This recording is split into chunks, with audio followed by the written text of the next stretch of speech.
The stars stretched endlessly before the horizon's edge as it approached Valora Prime. Captain Jake Morrison stood on the bridge, watching the blue-green planet grow larger on the view screen. His heart beat faster than usual. This was humanity's first contact with the Valorians, and everyone in the galaxy knew their reputation. "Captain, we're receiving their greeting signal," Lieutenant Karen Phillips said from her station. She was his second in command, steady and reliable. "They're welcoming us in 17 different languages." Jake smiled slightly. "Let's hope our response is good enough. Helen, you're up." Dr. Helen Brooks stepped forward, her hands trembling just a little. She had spent 3 years learning the Valorian language from intercepted broadcasts. Now she would finally use it. She spoke into the communication system, her words careful and practiced. The response came quickly, warm and musical. "They say we are honored guests," Helen translated, her eyes shining. "They want us to land at their capital city." The horizon's edge descended through Valora Prime's atmosphere. Ryan Davis, the chief engineer, kept monitoring the systems, making sure everything ran perfectly. No one wanted technical problems during first contact. Through the view screen, they saw cities that seemed to grow from the landscape rather than being built on it. Towers of living crystal reached toward the sky. Gardens filled every space between buildings. "It's beautiful," Karen whispered. They landed in a plaza made of smooth white stone. The Valorians waited for them, tall and slender with pale blue skin and large dark eyes. Their leader stepped forward, moving with grace that seemed almost like dancing. He wore robes that shifted colors in the sunlight. "I am Thanevel, Speaker of the Valorian Council," he said in perfect English. His voice was gentle but somehow commanded attention. "Welcome to our world, humans." Jake descended the ramp with his crew behind him. He extended his hand, a gesture Helen had assured him was appropriate. Thanevel touched his palm to Jake's, and the captain felt warmth spread from the contact. "Thank you for receiving us," Jake said. "We come in peace, seeking friendship between our peoples." Thanevel's expression was kind but reserved. "Peace is the foundation of all Valorian life. We have not known war for 12,000 years. Come, let us talk." They walked through gardens that smelled like honey and rain. Other Valorians watched them pass, curious but not afraid. Children peeked from behind sculptures made of light. Everything felt calm, almost dreamlike. In the council chamber, Thanevel gathered other leaders. They sat in a circle, and Jake's crew was invited to join them. For hours, they talked about their worlds, their cultures, their hopes. The Valorians asked many questions about Earth, about humanity's history, about how they had unified their world. "We have studied your broadcasts," an older Valorian named Ventara said. Her voice carried sadness. "Your species has known much violence. Wars that killed millions. Weapons that could destroy your entire planet." Jake felt the weight of that history. "Yes," he admitted. "We have made terrible mistakes. But we learned from them. We chose a different path. For the last 80 years, Earth has been united and at peace." 80 years, Thanevel repeated softly. "We do not mean disrespect, Captain Morrison, but that is a very short time. We have been peaceful for 12,000 years.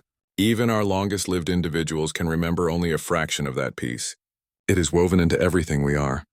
Karen spoke up, her voice respectful but firm. "Doesn't that peace mean something more because you chose it? Our peace is young, yes, but we fought hard to achieve it." A younger Valorian, who had introduced himself as Serethan, leaned forward with interest. "That is a fascinating perspective," he said.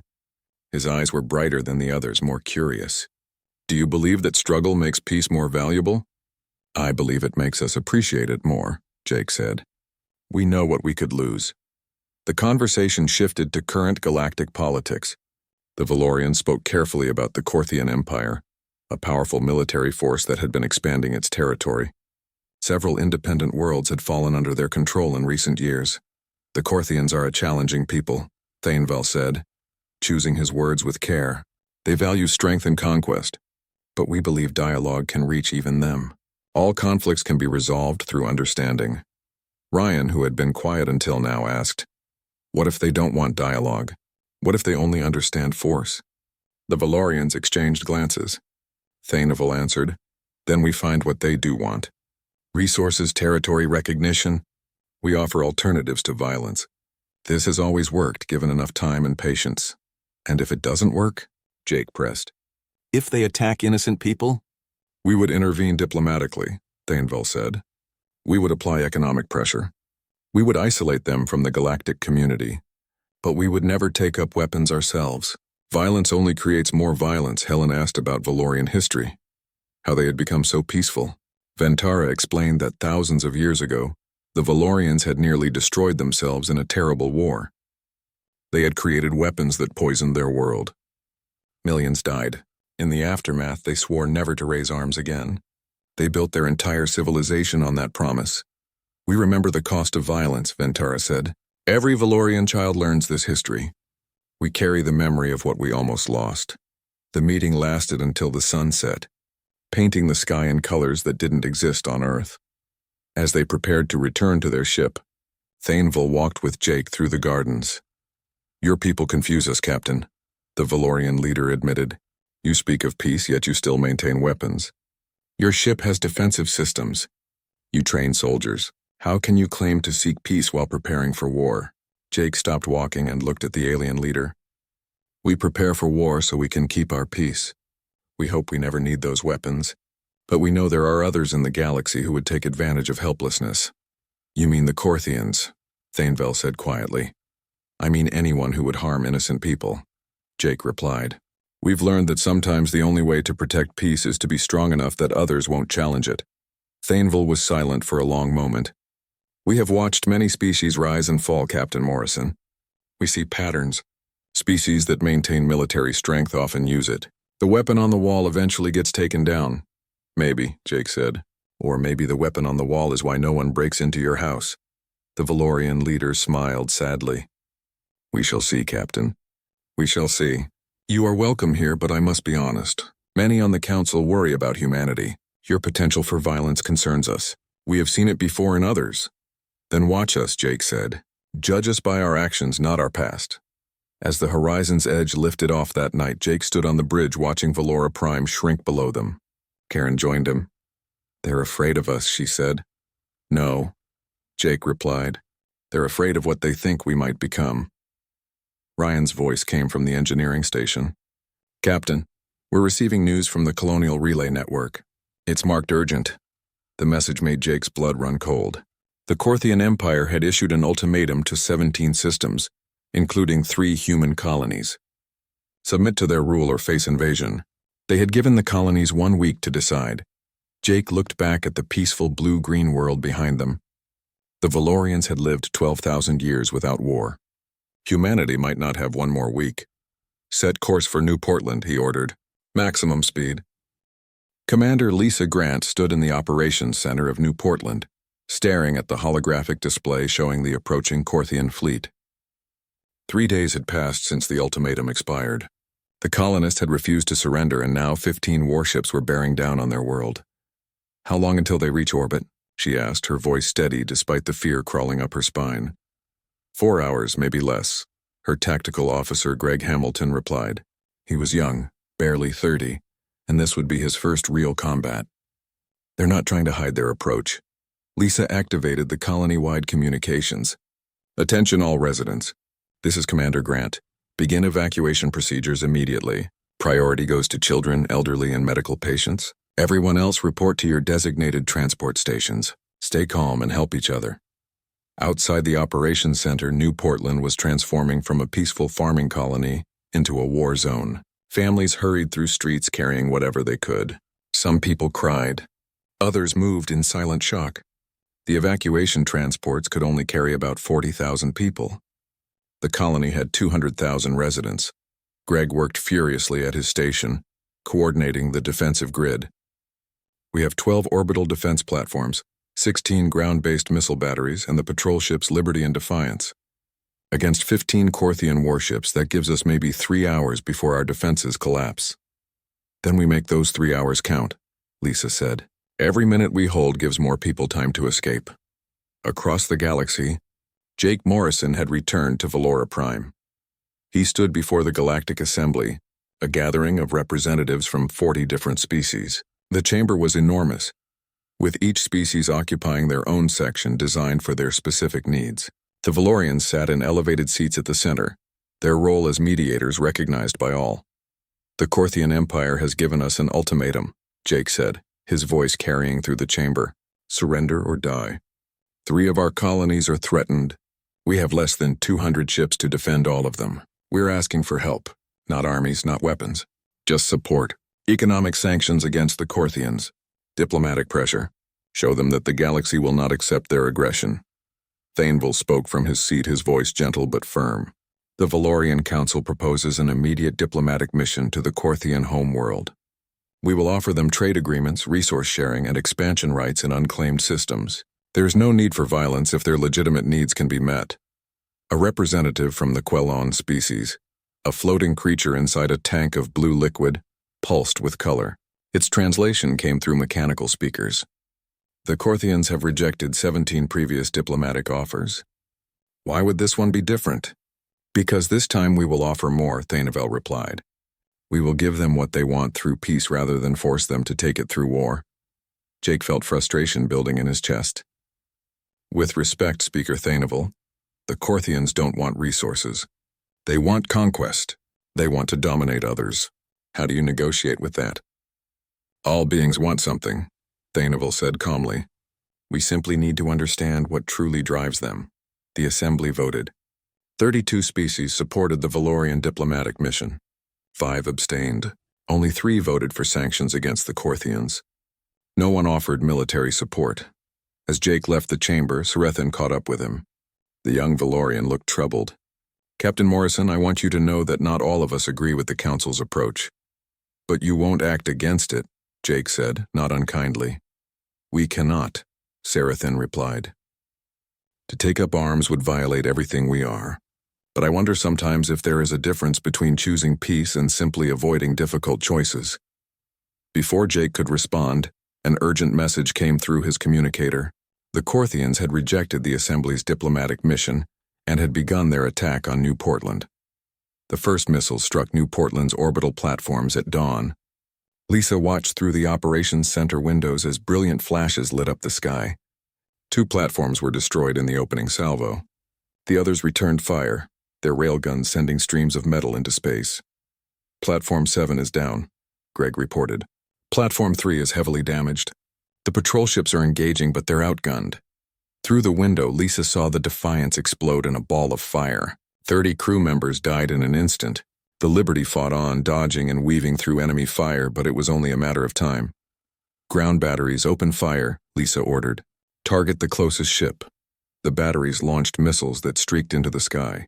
Some were intercepted by Corthian point defense systems. Others struck home, damaging but not destroying enemy vessels. The Corthians responded by bombarding the batteries. Explosions marched across the landscape. In the operations center, screens showed the evacuation progress. 60,000 people had made it off-world. The transports were traveling to nearby safe systems, but that left 140,000 still on the planet. A Corthian landing force descended through the atmosphere. Hundreds of drop pods slammed into the ground around New Portland's capital city. Soldiers in powered armor emerged, weapons ready. They were efficient and brutal, treating resistance as something to be eliminated rather than negotiated with. Lisa activated the emergency militia. These were farmers, teachers, merchants who had basic military training. They grabbed rifles from armories and took up defensive positions. They were terrified but determined. This was their home. The battle for New Portland lasted 3 days. Human defenders fought from every building, every street corner, every rooftop. The Corthians had superior numbers and better equipment, but the humans had desperation and love for their homes.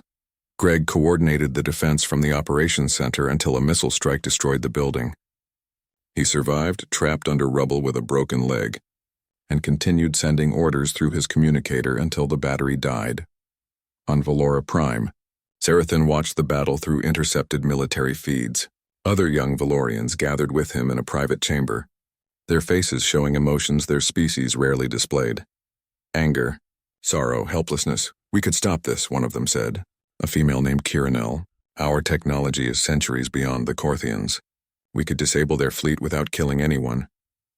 The Council will never allow it, another replied. Sarethan couldn't look away from the screens. He watched human soldiers throw themselves at Corthian positions to buy time for civilian evacuations. He watched a human shuttle pilot deliberately crash his damaged craft into a Corthian landing ship. Destroying it, before it could deploy more troops. He watched humans choose death rather than abandon their people. Thainville appeared in the doorway. His ancient face was heavy with sorrow. "You should not watch this," he said gently. "Why not?" Sarathin asked, his voice harder than he had ever used with the speaker. "Should we look away from the consequences of our inaction?" "We are not inactive," Thainville replied. "Our diplomats are working constantly to find a peaceful resolution. While people die," Kiranel said. Thainville sat down slowly, suddenly looking every one of his 4 centuries. "Yes," he admitted. "While people die. This is the burden of our choice. Violence would save them today, but it would corrupt everything we have built. We would become the very thing we reject. Is that truly worse than letting innocent people suffer?" Sarathin asked. The speaker had no answer. On New Portland, the tide finally turned. Human reinforcements arrived from nearby systems. The carrier ship Resolute brought 50 fighters and 2 battalions of Marines. The Corthians, having taken heavy losses, withdrew to regroup. New Portland was saved, but at terrible cost. 40,000 civilians were dead. Another 20,000 were wounded. Every major city was damaged. The orbital defenses were gone. The colony that had taken 30 years to build was scarred and broken.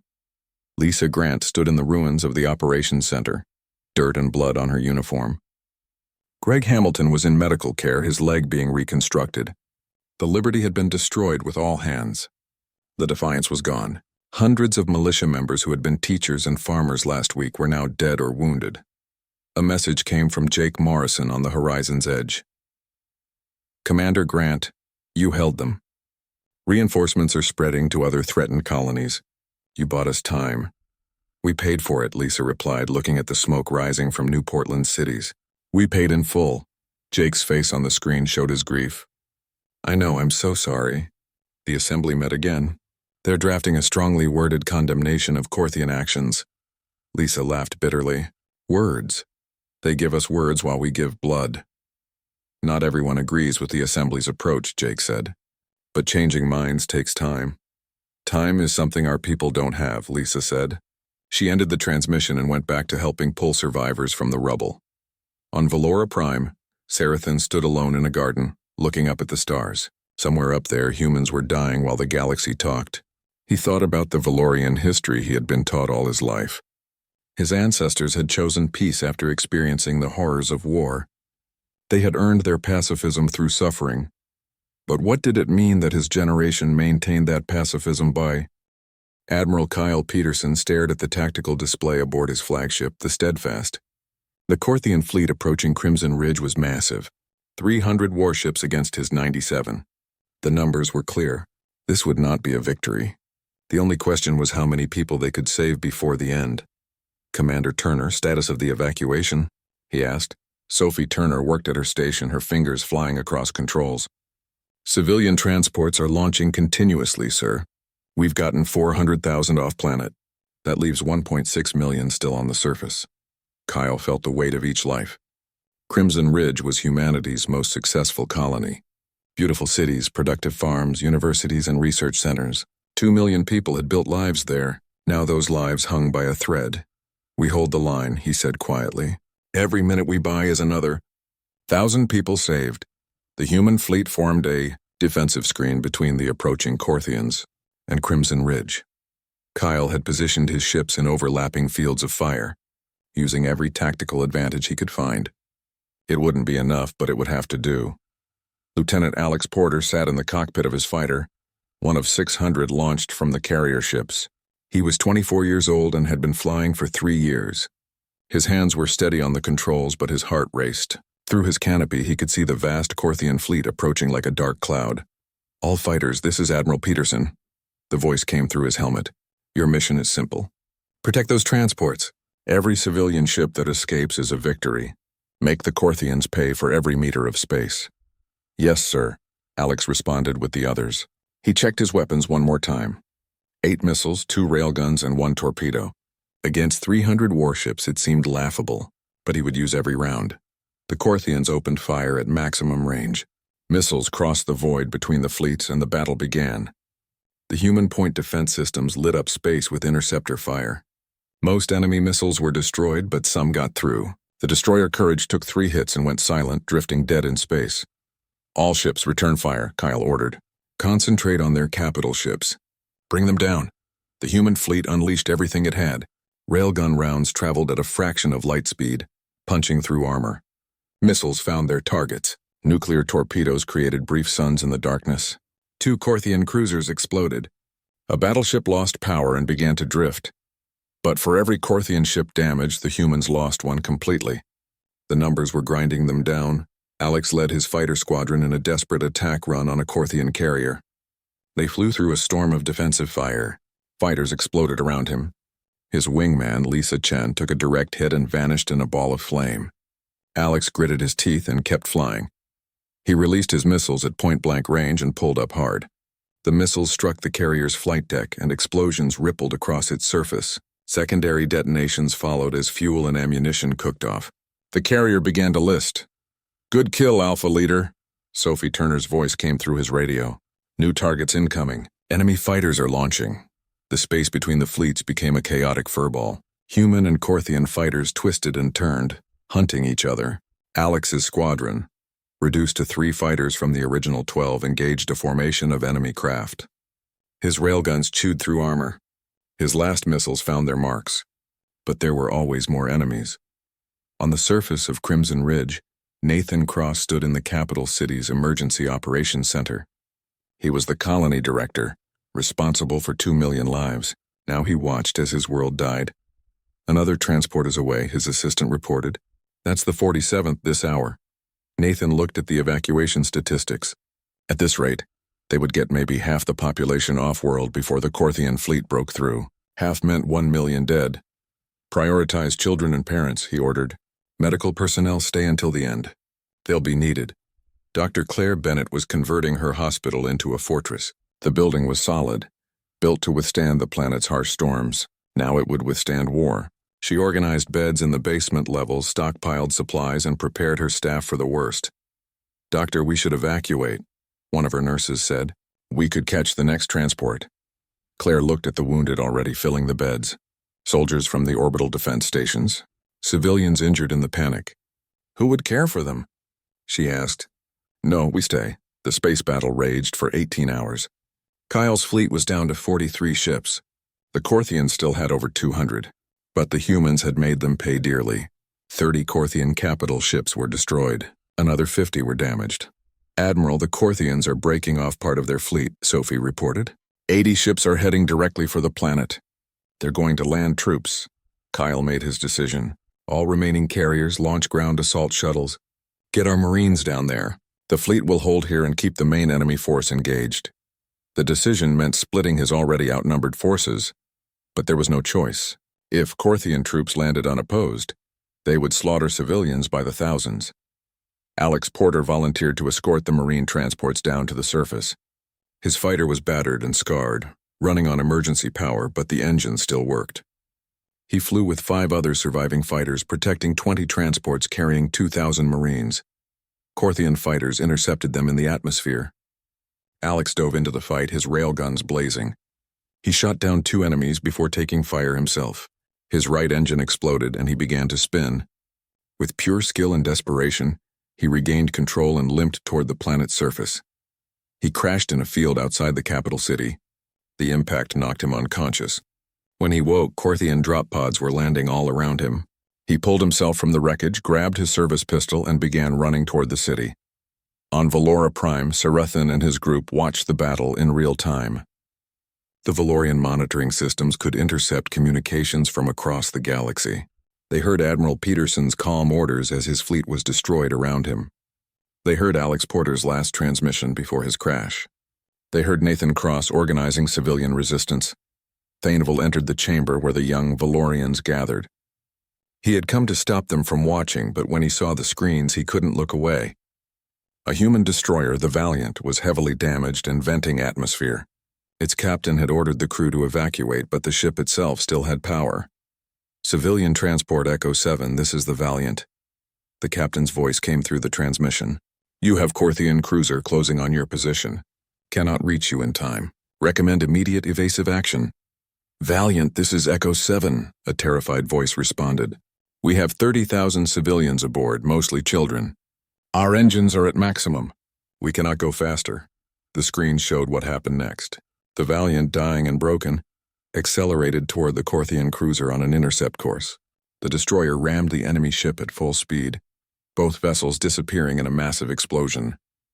The civilian transport escaped. Thaneval stood frozen. He had just watched humans deliberately sacrifice themselves to save others. Not soldiers protecting soldiers, but warriors dying to save civilians they would never meet. Children who would never know the names of those who saved them. Kiranel was crying. They gave everything, she whispered. Everything. On Crimson Ridge, the battle became desperate. Corthian troops landed in the capital city. Human Marines, reinforced by militia volunteers, fought them street by street. Nathan Cross armed himself with a rifle and joined the defense. He was 60 years old and had been an administrator for 30 years, but he remembered his military training. Dr. Claire Bennett's hospital became a refuge for hundreds of civilians. When Corthian troops tried to force entry, she stood in the doorway with a pistol. "This is a medical facility protected by interstellar law," she said, her voice shaking but firm. "You will not enter." The Corthian commander, perhaps surprised by her courage or perhaps having some honor, ordered his troops to move on. The hospital remained safe. In orbit, Kyle Peterson watched his fleet die. The Steadfast had taken heavy damage. Half his bridge crew was dead. Sophie Turner had burns on her arms but refused to leave her station. They had 47 ships left against 170 Corthians. "Admiral, we can't hold much longer," Sophie said gently. Kyle knew she was right. But below them, transports were still launching. Every minute mattered. "We hold," he repeated, "until the last ship escapes or the last shot is fired." Then something changed. The Corthian fleet began to withdraw, not retreating but pulling back to regroup. Kyle didn't understand until the sensors showed why. A relief fleet was arriving from Earth itself. 40 capital ships, every vessel Earth could spare, had crossed the galaxy at maximum speed. "All ships, reinforcements have arrived," Kyle transmitted to his battered fleet. "We hold." The combined human forces counterattacked. The Corthians, having taken severe losses and facing fresh enemy ships, made a strategic decision. They withdrew from Crimson Ridge entirely. The battle was over.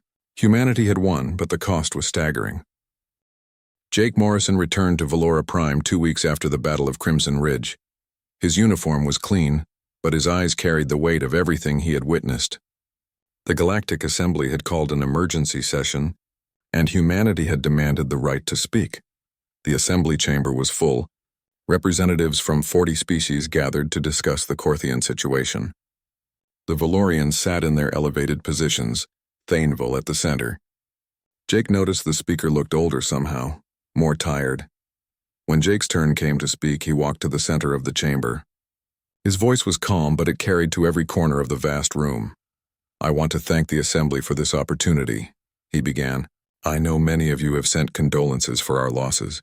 Kind words about the tragedy at Crimson Ridge and New Portland. I appreciate those words, I truly do." He paused, looking around at the assembled species. "But I'm not here to talk about sympathy. I'm here to ask you a question. Just one question, and I want you to think carefully before you answer it." The chamber was absolutely silent. Even the translation system seemed to quiet. "If your refusal to act makes you complicit in genocide, is your peace truly moral? Or is it just comfortable cowardice?" The words hung in the air like a physical thing. Several representatives began to protest, but Jake held up his hand. "I'm not asking you to fight," he said. "I'm not asking you to become warriors. I'm simply asking you to look at what your inaction allows. At Crimson Ridge, we lost 8,000 crew members and 12,000 civilians. At New Portland, 40,000 died. The Corthians have promised more attacks. They will keep coming until humanity is conquered or destroyed." He turned to face the Valorian section directly.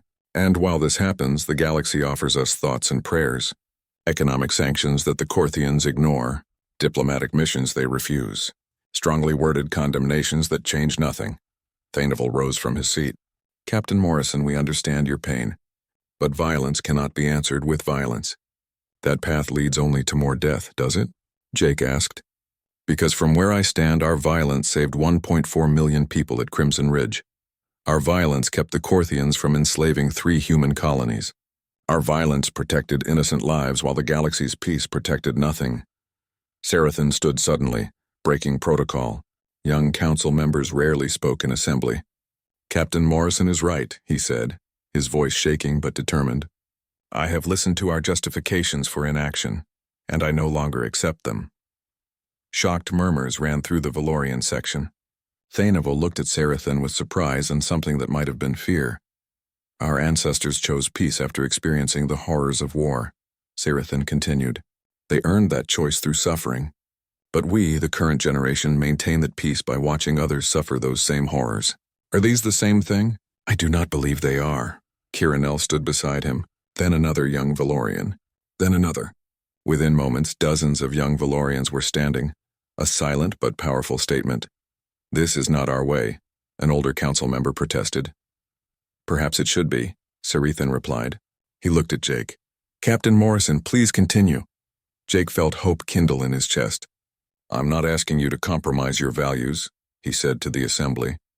I'm asking you to extend them. If you truly believe in peace and protecting life and justice, then stand with those who are defending these things, not with weapons necessarily, but with something. Technology, resources, sanctuary for refugees. Show the galaxy that peace means protecting the innocent, not abandoning them. Back on Earth, President Julia Hayes sat in the Situation Room with her senior military staff. General Chris Morgan spread intelligence reports across the table. The Korthian Empire was massing a fleet unlike anything they had assembled before. 500 warships gathering at their frontier bases. Where are they headed? Julia asked, though she already knew the answer. Earth, Madam President, Chris replied. They're coming for the home world. If they take Earth, humanity collapses. Julia looked at the young scientist in the corner. Dr. Emma Wright had been working non-stop on experimental weapon systems, trying to close the technological gap between humanity and the Korthians.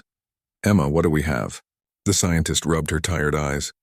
We've developed an improved missile guidance system that increases accuracy by 30%. New armor composites that might withstand 2 or 3 more hits than current plating. A prototype railgun that fires 20% faster. She paused. None of it is enough, Madam President. We're still decades behind Korthian technology, and we don't have decades. Then we fight with what we have, Chris said firmly. We can muster maybe 250 ships for Earth's defense. We'll need to pull vessels from every colony, leave them virtually undefended. Julia felt the weight of command. Whatever choice she made, people would die. Do it, she ordered. Strip the colonies of military protection. Everything we have goes to defending Earth. If we fall, the colonies fall anyway. On Valora Prime, Thaneval requested a private meeting with Jake. They walked through the crystal gardens at night, the bioluminescent plants casting gentle light. You have caused quite a disruption, Captain Morrison, Thaneval said. There was no anger in his voice, only weariness. I spoke the truth as I see it, Jake replied. Truth is often disruptive, the Valorian agreed. He stopped walking and turned to face Jake. I have not slept well since Crimson Ridge.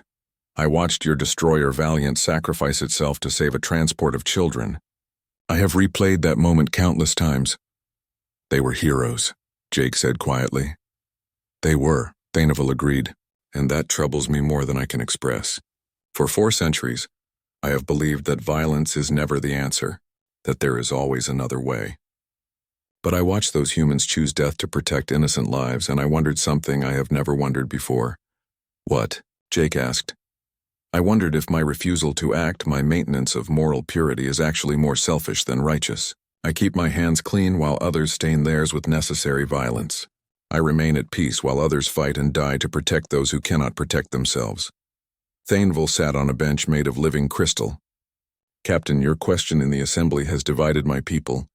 Young Valorians are questioning everything we have taught them. Some elders are angry, saying we must expel humanity from Valorian space. Others are reconsidering beliefs they have held for millennia. I'm sorry, Jake said. I didn't mean to cause your people pain. Don't apologize, Thaneval replied. Pain is often the price of growth. For 12,000 years we have been certain of our path. Perhaps certainty is its own form of blindness. He looked up at the stars. Tell me honestly, Captain, when your people fight, when they kill, how do they live with it afterward? Jake thought about the soldiers he knew. The ones who couldn't sleep, the ones who cried in private, the ones who carried guilt like a physical weight. They don't live with it easily, he admitted. Many are haunted. Some are broken by what they've had to do.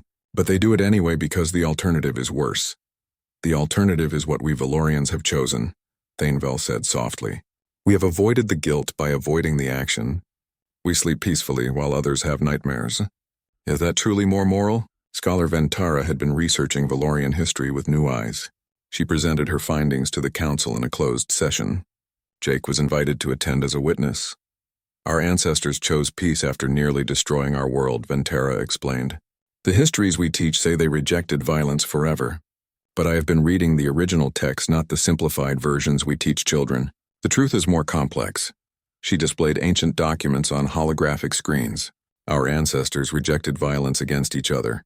They swore never again to wage war among Valorians. But in the early years of our peace, they still defended other species against aggression. They stopped 3 genocides in the centuries after our Great War. Shocked silence filled the chamber. This history had been forgotten or deliberately obscured. It was only later, as generations passed who had not known war themselves, that we adopted absolute pacifism. Ventara continued. Our ancestors chose peace from experience. We maintain it from comfort. Captain Morrison asked if that is the same thing.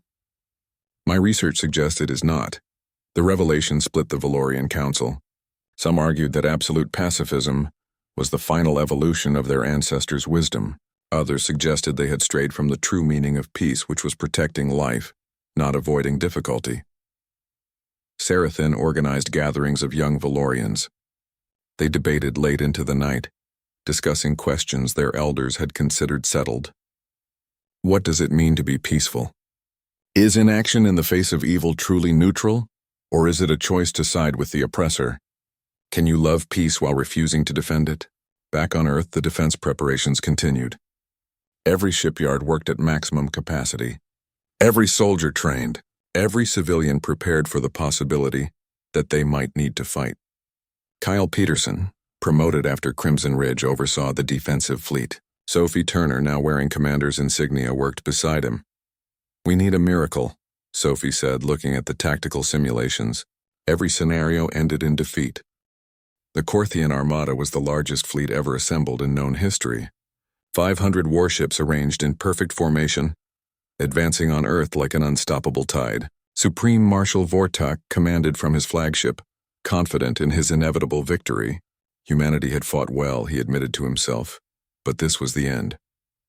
Admiral Kyle Peterson stood on the bridge of the Liberty's Promise, named for the destroyer lost at New Portland. Around Earth, 230 human warships waited in defensive formation. Every colonial fleet had been stripped bare. Every reserve called up. This was everything humanity had left. Final evacuation shuttles are away, Sophie Turner reported from her station. We've gotten every non-essential person off Earth. 30 billion people remain on the surface. We can't evacuate them all, Kyle nodded. He hadn't expected to. This wasn't about evacuation. This was about making a stand. About showing the galaxy that humanity would not go quietly into the night. Jake Morrison stood beside Kyle. After everything that had happened on Valora Prime, he had requested reassignment to the defense fleet. If this was the end, he wanted to face it with his people. All ships, this is Admiral Peterson, Kyle transmitted to the fleet. We're outnumbered more than 2 to 1. The odds are not in our favor. But we're not fighting for odds. We're fighting for every person on that planet below us, for every child who deserves to grow up free, for every dream that deserves a chance to be realized. He paused, looking at Earth through the view screen, that beautiful blue marble that had given birth to humanity. We may not win today, he continued, but we will make them remember us.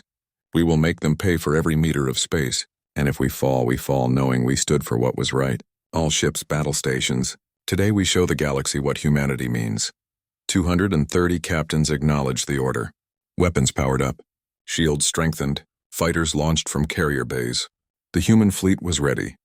On Earth, President Julia Hayes broadcast one final message to the galaxy. Her face appeared on every communication channel, her voice carried to every species that would listen. This is President Julia Hayes of the United Earth Government. In approximately 2 hours, the Korthian Empire will attack our homeworld. We are outnumbered and outgunned. Our defeat is, by any rational measure, certain. She paused, letting that sink in.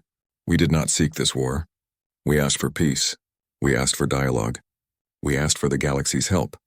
Those requests were denied, so now we fight alone. Julia looked directly into the camera, her eyes fierce. We fight not because we love violence, but because we love what violence threatens to destroy. We fight not from hate, but from love. Love for our families. Love for our freedom. Love for the right of all beings to live without fear. Her voice grew stronger. We will not surrender.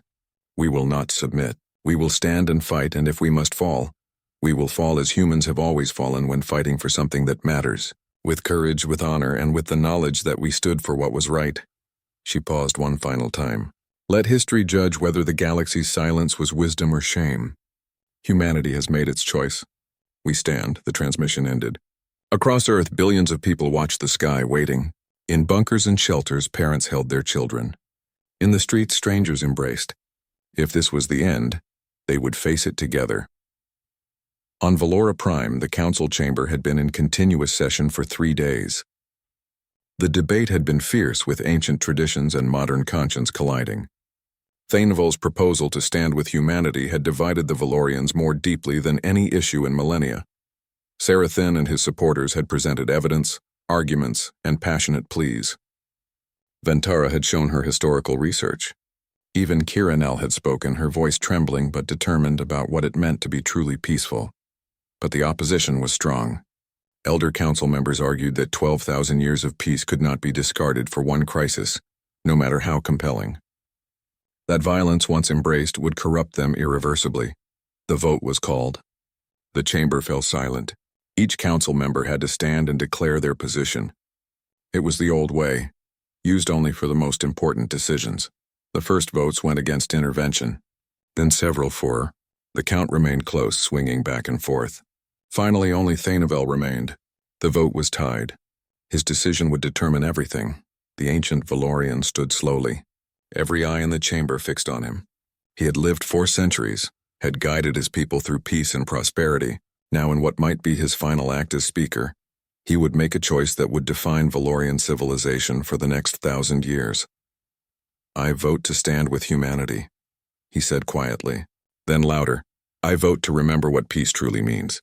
Not the absence of conflict, but the protection of life. Not comfort, but courage. I vote for the harder path because it is the right path. The chamber erupted in reaction, but Thanevel raised his hand for silence. There is no more time for debate. The Korthian fleet approaches Earth now. If we are to act, we must act immediately.